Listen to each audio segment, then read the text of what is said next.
Hello, today we're going to talk about the financial metrics of Pichago and how it works. If I click on financial metrics here, it opens up a dashboard, and in this dashboard you can see a number of financial metrics that investors really care about.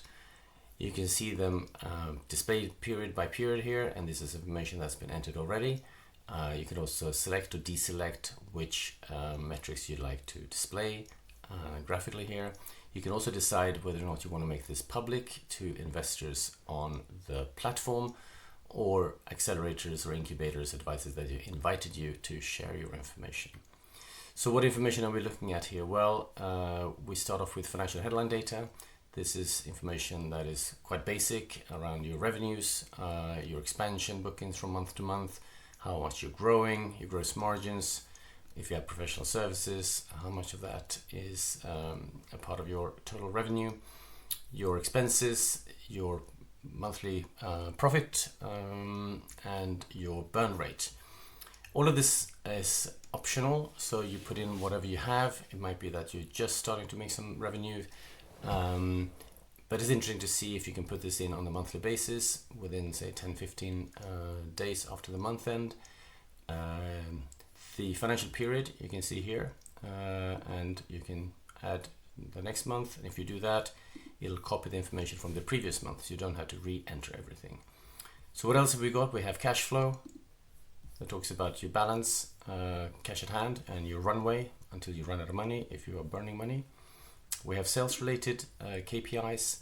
These are important performance measurement numbers.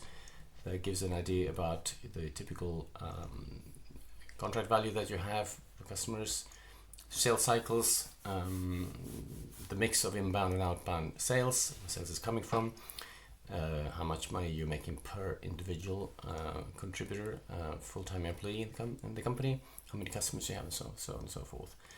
Then we have the classic unit economics for customers, for typical SaaS companies or companies that have recurring revenue, what it costs to find a new customer, how much we expect to make from that customer, and the factor.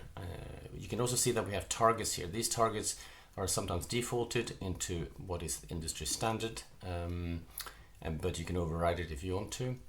Your net revenue retention, super important number, gross revenue retention, SaaS magic number, rule of 40, and so on and so forth. If you don't know what this is, you can hover over the information and it'll tell you a little bit more of that. Or you can go to the Venturepedia, which is also a good source for information around certain terminologies.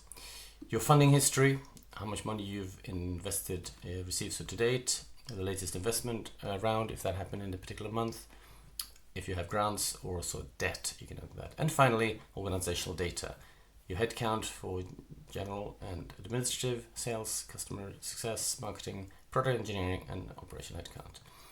So with all this, you have now a full control of your financial numbers.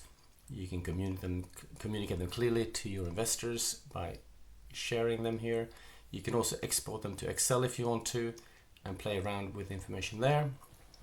And the recommendation, as we said, is to keep updating as much as you can of these metrics to demonstrate that you're in control of your business. Thank you very much, and good luck with your startup.